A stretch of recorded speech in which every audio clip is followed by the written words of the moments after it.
Hi guys, welcome back sa part 2 itong Nintendo DS. So, tinest ko na siya kanina, no? Offline. Ito, yung mga lumang pang Game Boy. Kaya tayo una eh. Tapos tong color,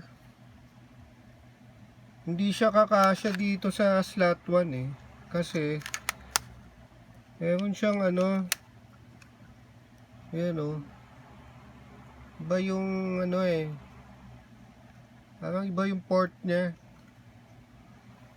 So, hindi mo pwedeng puwersahin. So, siguro may adapter ka rito eh. Para mapagano mo doon. So, yung straight na hindi gagana eh. So, malabo na tong cartridge na to. Ngayon, etong dalawa, tinas ko eh. Hindi siya binasa. No? It's either yung cartridge yung problema o hindi compatible. No? Hindi ko alam eh, hindi ako sure. Parehas kasi yung parehas yung port eh, oh. No? Ito yung DS pack eh. So kahit wala to, gagana yung slot 1. Na-test ko kanina.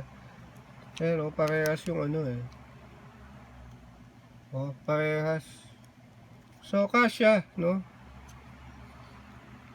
So, na-test ko kanina. Slot ba to? Slot 2. Slot 2. Slot 2 pala. Yung slot 1 to. Humana. Ayan, nakakabit natin. Oh. Ginon mo.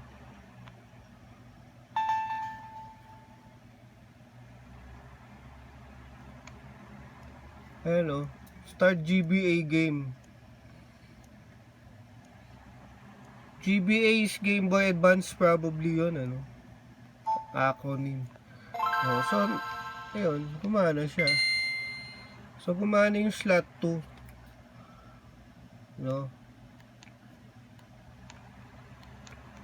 So, hindi gagana yung typical controller mo rito. Gagamitin mo to, select.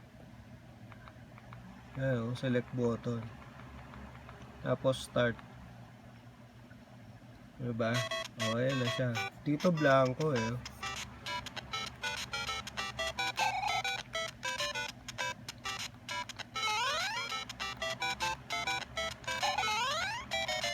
Ayan, so, yun lang siya. So, yung Game Boy Advance gumagana. No? Siguro conforme sa game. No? Oh, tapos ito wala, hindi kasama to, pantes. Ito lang yung kasama. DS pack niya. So yun lang. I hope you like the video. Please share, like, subscribe na lang kayo kung hindi pa sa channel. We will see you on the next demo.